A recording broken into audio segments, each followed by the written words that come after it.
Hello, everyone. Thank you for joining this webinar. I'm Cherry, the investment lead from the Muse Fabrica. This is the first launch of our report series, State of Textile Innovations. In this webinar series, we hope to share within our community on the key report insights and learnings on the latest innovation and investment opportunities in the textile space. Here is the rundown of today's webinar. Without further ado, I'll pass the time to Alex. Thank you very much for joining us wherever you are in the part globally. We're excited to have you with us today for this very special webinar series. I think, needless to say, 2020 has turned out to be a very different form of year for a lot of us, especially for investors in the room. We're in the middle of unprecedented crisis, and we're also in the middle of going through both recovery. When you look at COVID-19, many people say that we are now reached a point where we are in between, with some places recovering, some places just starting outbreak. And in the same way, I think when you look at the impacts of COVID-19, at this point in time, we do not know the full impact or consequences yet. But at the same time, in some areas, we're beginning to see the light at the end of the tunnel. And I think the question that all of us have, be it investors or corporates in the room, it's really, has this thing just been a crisis, or have there been opportunities that have arisen from COVID-19? So with that sort of question and framing in mind, we are delighted to launch a new report series. And we believe that the current, whatever that's happened this year, is an opportunity to reset and reinvent businesses, and really to relook at the entire value chain in fashion or textiles. And there's no better way to do that than to think about innovation, specifically looking at trends and innovators that aligns with one's innovation priorities. So we're delighted to launch a new report that does exactly that, giving a quick overview into the textile scene, where we share a little bit more about the trends, giving you a bit of taste of the opportunities and challenges that exist in the ecosystem, and also deep dive into specific innovators. And I think the question that all of us would be interested in, it's really what's next for apparel and fashion, what's next for textiles coming out from the current crisis. So over the next few weeks, we'll be doing a series of webinars focused on different topics. We'll have sort of two sessions that are general overview into innovation and investment trends, before sort of deep diving into specific subsectors in June. So without further ado, we're delighted to start today's seminar, really focused on the investment landscape and opportunities in textile. And I'll hand over time to Cherry, our investment lead, to share with us more. Thank you, Alex. So now I will share more insights that extracted from the reports, particularly on the investment opportunities in the textile space. So in this webinar, you will hear three key insights from the reports. First, that's the growing trends of the textile innovation sector. So from our database, we see that the number of startups invested by our partners have been tripled from 2015 to 2019. And the second insight is the investment scene has been well supported by the corporates and investors. And we have seen a number of different initiatives have been launched by these ecosystem players.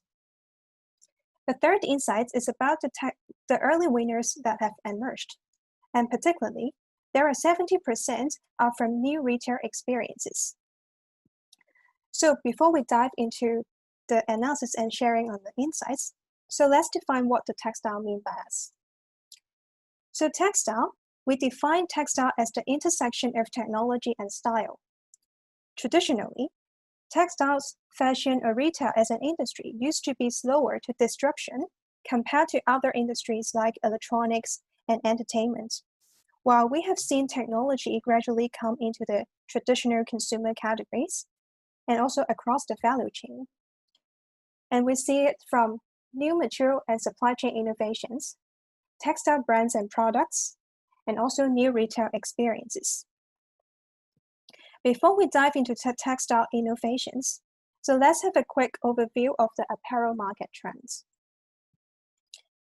As you see from this table, it provides a quick fact on the global apparel market data and also the VC investment landscape in the fashion industries. On the left-hand side, it shows the global apparel market trends from 2020 to 2023. The apparel market is expected to exceed $2 trillion in revenue in 2023, with a 4.5% of annual growth rate. So this rise in apparel markets has bring a lot of more pressures for brands and manufacturers to go sustainable. It's because that fashion industry as being one of the most polluted industries in the world. And the rise of the millennials also supported the growth of e-commerce platform, with 5 billion active users currently using e-commerce to purchase online. And on the revenue perspectives, in the apparel market sales, 30% are from the online sales, which indicates that there is a growing e-commerce trend.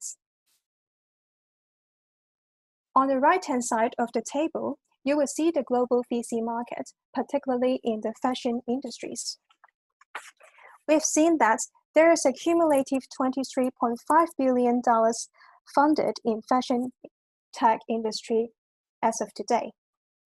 And of this cumulative fund, $8 billion has been raised in recent 3 years, which accounts for 34% of the cumulative fund. And the growth is about 24%, which compares to the global annual growth rate of the funding is 13%. This shows that fashion tech is actually outperform other industries with receiving more fundings in the space. So on the next slide, I will further elaborate the 3 key drivers that support the growth of the apparel market and also the VC investment. So we see that the key growth is on the increasing sustainability focus, shifting on purchasing habits from millennials, and the digitalizations of retail experiences. And we further elaborated by looking into 3 different pillars, from new materials and supply chain innovations, textile brands and products, and new retail experiences. For new material and supply chain innovations, we see the market trends on pressures from being more sustainable by the supply and demand side. The supply side can be the cost and regulations from more sustainability measures. And on the demand side, it's more on the consumer consciousness on being sustainable. And because of these trends, we see a lot of investment focus and impact investment fund to bring in more capital in this space, like Textile Innovation Fund, Closed Loop Ventures, and they look for innovations like 3D printing, sustainable dyeing methods, and also alternative raw materials. For the second pillars on the textile brands and products, we can see the trends on the millennial population that seeks for aspirational brands. As millennial population is being one of the largest generations in the history, the shift in spending habits has actually changing the apparel markets. These consumers or millennials seek for more flexible and accessible lifestyle brands, which contribute to the growth of D2C brands and retail enablers. So some of the innovations that are wearable tech, new sustainability food-oriented brands, and also leveraging on the D2C models. For the third pillar on the new retail experiences, we have seen the market trends of the digitalizations that changing the retail and consumer experiences. As the rise of the e-commerce, it drives the growth of utilizing more retail enablers to optimize their marketing strategies and also implement the omni-channel solutions. They are also looking for enhancing the consumer journey by offering a seamless and personalized shopping experiences. Some of the investment focus are the B2C and B2B e-commerce solutions, like re-commerce and rental platform, and also some tracking technologies that enhance the transparencies of the product life cycle. So to conclude, textiles is growing as a sector that's supported by the 3 trends that I just mentioned. the demand for sustainable and supply chain innovations, millennial opportunity for new brands and products, and also innovations to enable new retail experiences. So now, let's take a closer look on what innovations in each of the three pillars I just mentioned and the subcategories within that part. So this table shows that the three pillars, material and supply chain innovation, textile brands and products, and new retail experiences, and some of the subcategories of these innovations. So for the new materials, we have seen a lot of alternative solutions in this space, like biofibers, alternative leathers, and also polyesters, alternative solutions to polyesters. And for the recycling technologies, it's like the recycled cottons and also plastics. For the supply chain and process innovations, we have seen the smart automated manufacturing, like the fully automated machines, which helps reduce the waste during the production process. And for the die and cut or trim technologies, it's about the stock and inventory management and also the bio-dyes solutions in this space. For the second pillar, it's more focused on the millennial opportunities that's looking for these kind of aspirational brands. And we see a lot of products and innovations that combine the technology to create the multi-purpose product that create benefits to the millennials or the peoples. And for the new apparel and lifestyle brand, it's more on the focus of millennial lifestyle and habits, and also using the data to enhance the branding and sales. For the third pillar, it's more on the new retail experiences. And their focus is more on enhancing the consumer journey and using the tech to supplement the existing e-commerce platform. We see personalizations and feeds for like on-demand productions, post-consumer apparel life, like the e-commerce platform and giving a second life of the products, and also omni-channel or marketplace or retail enablers. That's the aim to facilitate the offline store experiences of the omni-channel. And below is a snapshot of the startups in different subcategories within the textile space. So we have gathered 350 companies in our database, and that are from 15 partners or investors who are actively supported or invested in the textile innovations. So now let's take a look at some of the more successful startups who have been going through different stages of funding from seed to Series C stage. So from this slide, you will see we have extracted some of the notable startups in the textile space, which are at different funding stages. As you can see, there is from material and supply chain innovations, textile brands and products, and new retail experiences. And on the leftmost column is on different stages from seed, Series A, Series B to Series C stages. From the table, you will see that more startups are at the Series C and A stages.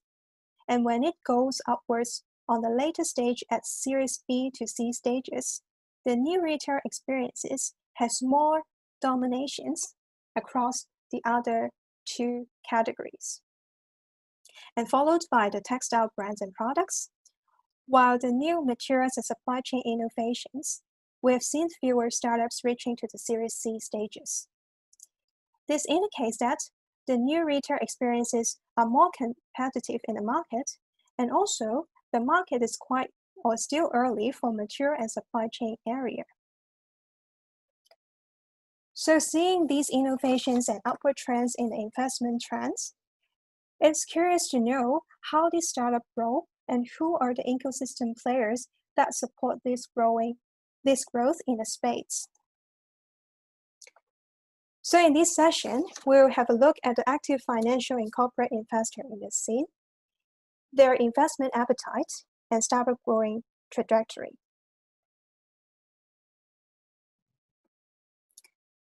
This table shows the financial and corporate investor in the scene, and from our observation, investors and corporates are quite active in supporting these textile innovations. On the left, we have extracted 6 partners in the space some of them are venture arms of the brands or investment arm of the brands, and some are the pure VC investors. The middle part is the focus areas, and on the right column is about the portfolio, some of the portfolio companies that they have invested in. So one notable insight is that they are quite common in investing in the new retail experiences as being one of their focus areas. So seeing the support from these players, you may wonder what's the overall investment landscape of these startups, what's the funding size and growth trajectory. So in the next 2 slides, I'll further elaborate on the funding size and growth trajectory in the 3 thesis areas. So this is the funding size of the 3 categories. As you can see from the bar chart, on the left and the first bar is the material and supply chain, the second is the textile brands and products, and third is the new retail experiences. And they are divided by the range of funding they received from 0 to more than 10 million funding. And we can observe that the textile brands, products, and new retail experiences are on average have a larger investment size with more than 50% of the investment over $10 million.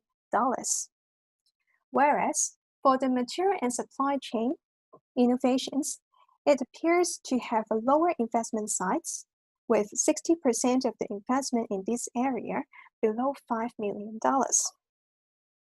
So this indicates that textile brands and products and new retail experiences are in general more mature than the material and supply chain innovations. So after looking into the funding sides of these 3 categories, let's move on to the growth trajectory of startups. So this table shows the growth trajectory of startups from Series A to Series E stages, and with 3 different theses from material supply chain innovation, textile brands and products, and new retail experiences. And the bar shows the average money raised in different stages. And at the bottom is the average year to raise towards that funding stage. As you can see that new retail experiences in general use less time to grow to later stage.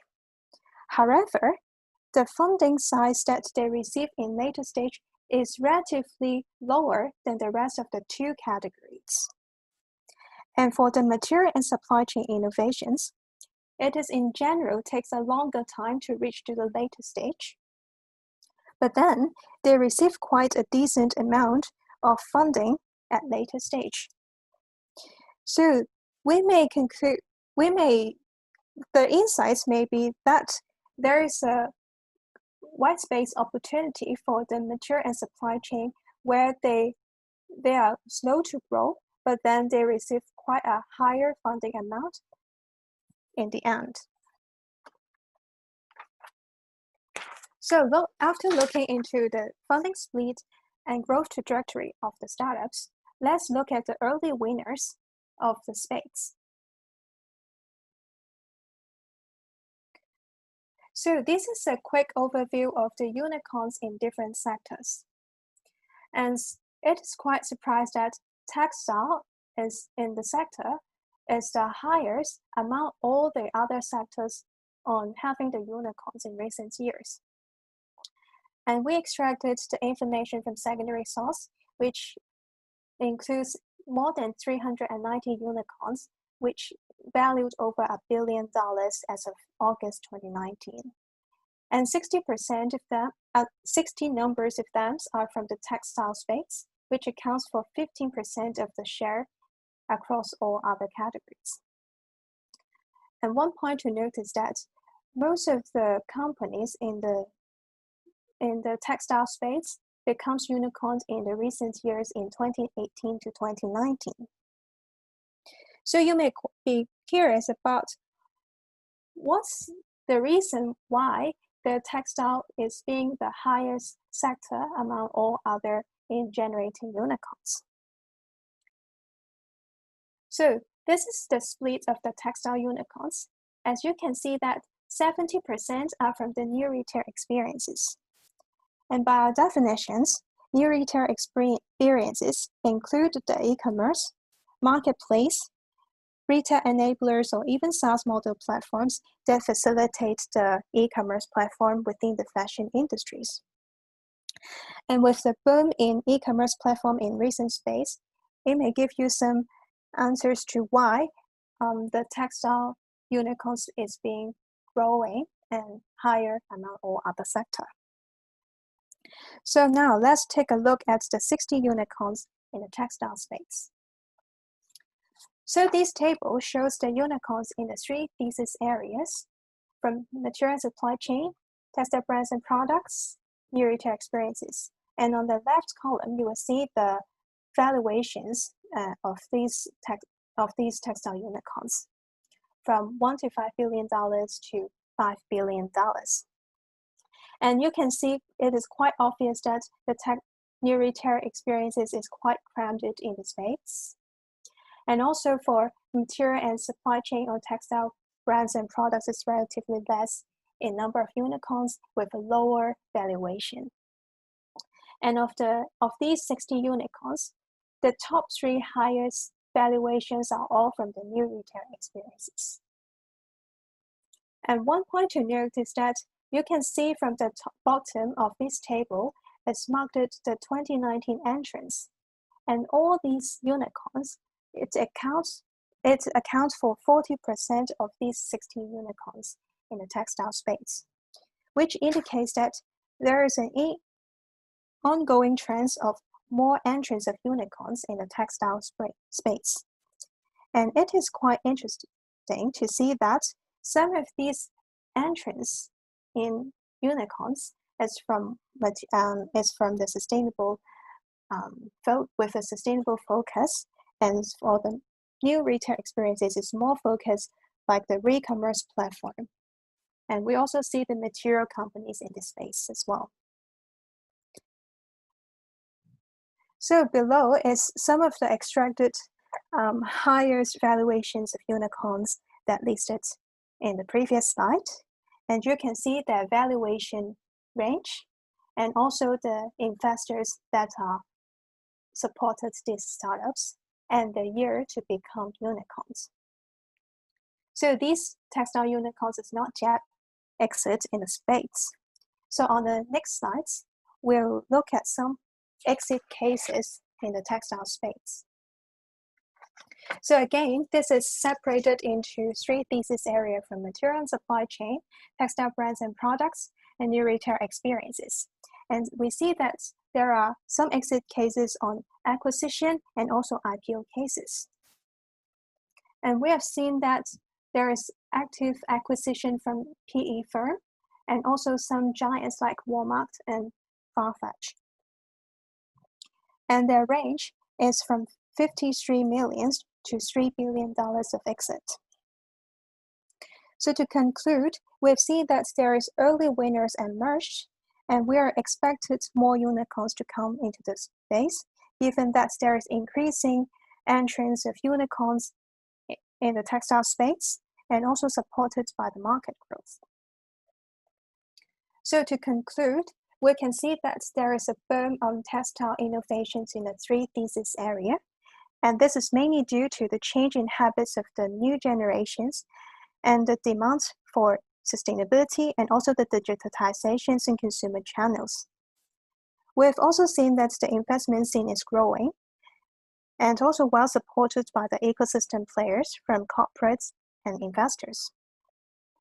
Some early winners have emerged, but then we also expected that more unicorns are expected to come and more exit cases are expected to come. So if you are interested to learn more about our research reports and insight sharing, feel free to reach out at contact@themillsfabrica.com.hk. So this is the end for this sharing, and we'll move on to the Q&A sessions.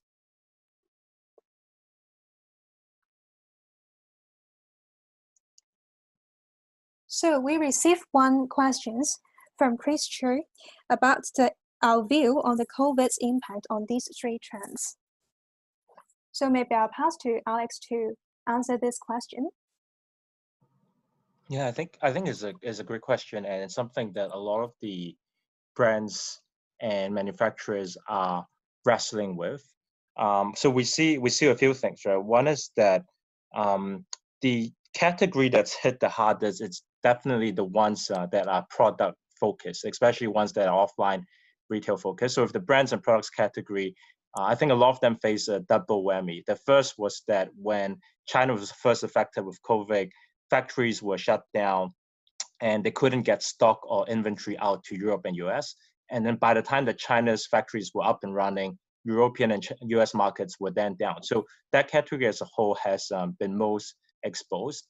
But I think where we see opportunities is really in the supply chain area. And what we're seeing is that I think this crisis has exposed faults in the supply chain. A lot of brands are realizing that there are too much interdependencies in their supply chain, and that it's prompting a few things, right? In the short term, it's definitely things that's focused on inventory management, clearing out of that stock, things that's focused on transparency in supply chain. All those innovations would be especially critical. But in the longer term, it's really about thinking longer term for supply chain, right? What are some of the trends? So things like localization of materials, localization of feedstock, things like automation, things like additive manufacturing. These are things that we see because of the supply chain faults that have been exposed this time will likely present opportunities for supply chain innovations going forward. So that's a quick overview, right? We have another seminar next week focused on corporate innovation, where we'll deep dive a little bit more into what we call COVID-19 toolkit or innovation landscape of startups that addresses some of these different areas.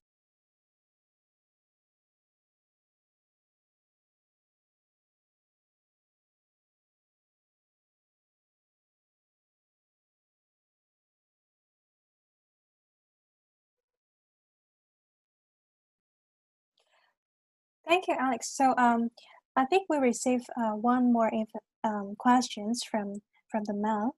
So it's about asking the overall suggestions to investors to be prepared to these innovative space. So maybe I will answer to these questions. So we have seen the growing trends in the VC markets and also emerging unicorns. And for investors particularly, is to think of what kind of the areas that would be more suitable to the fund and also the geographic locations. So from our statistics, we see that in Asia, it is more startups that focus on the new retail experiences, given that the boom in the e-commerce platforms. And for the US, it's more funding go to the textile brands and new retail experiences. And while for the EU or European countries, it's more on startups focus on the new material and supply chain innovations. So we can see that it is actually depends on the fund's focus in the space and what kind of locations that they want to start to participate in these innovations. And we receive another questions from the Zoom chat, and from Ryan. It's about the type of impact to what type of impact we anticipated for the 5G will have for this textile industries. Yeah, I can again speak a little bit on that, right? I think there's been a lot of exciting things going on in the 5G space, and COVID-19 have also have its fair share of impact in terms of the 5G race, development of standards and stuff. So our view is this, right? When it comes to 5G as a technology itself, the up until the point where standards are developed, specific applications into verticals would only follow after which. But the implications or broader trends that have driven 5G development is interesting for the fashion space. So when you think about 5G development, I think one of the hot topics was really 5G was one of the critical things in the US and China trade war or tensions over the past year. And that very similar tensions have also driven implications for the fashion and apparel space. So you think about, we talked a bit about onshoring and automation trends, right? We see that that was something that was initially sparked by the US and China trade tensions, and it's now further exacerbated by COVID-19 for the need for increasing onshoring, automation, and localized production trends. And in other similar fashion, right, we see also in the investment landscape, like there are US companies or Chinese companies, whenever it comes to frontier tech or deep tech that has potential to be tied to things like national security. So we're thinking about 5G, AI. These are areas where American companies are now more cautious about taking Chinese investors' money and vice versa. And again, we think that that's interesting. There are interesting opportunities or challenges that might present for investment scene there. So those are some of the implications that have come out related to the China and US tensions. And that ties in very closely to what we're seeing in the 5G race as well. Thank you for sharing, Alex. So see if any of you guys have any questions to us.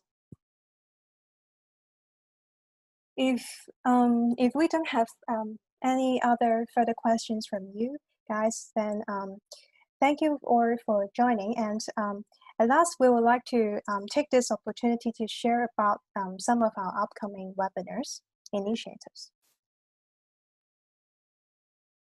So we are launching a new corporate initiative that's focused on innovation content and events. So you are invited to join us as an early bird member from June to December 2020. So where you can gain free exclusive access to our research report samples, events or educational workshops or webinars invites, monthly newsletter with dedicated industry updates. So if you're interested, please scan the QR code on screen and fill in the survey to share your feedback on our offering, and we look forward to hearing from you. So for the upcoming webinar sessions, we'll share a bit more on the latest innovations and that's the corporates could work with these innovations, and sharing more on our insights on the COVID-19 impact. So if you are interested to hear a bit more about these sharings, stay tuned to our upcoming webinar series. So this is the end of this webinar session. Thank you all for your participation, and we hope to hear from you soon.